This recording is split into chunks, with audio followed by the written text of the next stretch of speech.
शिरूर तालुक्यातील पिंपरखेड गाव पुन्हा एकदा बिबट्याच्या हल्ल्याने हादरून गेले.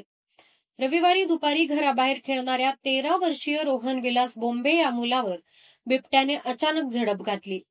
उसाच्या शेतात ओढून नेल्यानंतर त्याच्या मानेला घातलेल्या घावामुळे रोहनचा जागीच दुर्दैवी मृत्यू झालाय.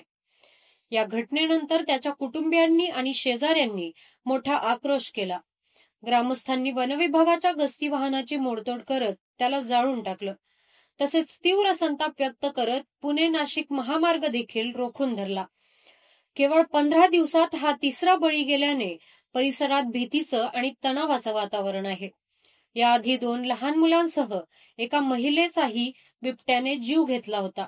नागरिकांच्या वाढत्या आक्रोशामुळे आणि वनविभागाच्या अपयशामुळे अखेर वनविभागाने या बिबट्याला दिसताच गोळी घालण्याचे आदेश दिले आहेत. या भागात शार्प शूटरची टीम, ड्रोन टीम आणि सापळे लावण्यात आले आहेत. ही घटना केवळ मानवी वन्यजीव संघर्षाचा गंभीर प्रश्न समोर आणते, तर वनविभागाच्या कार्यक्षमतेवरही प्रश्न उपस्थित करते.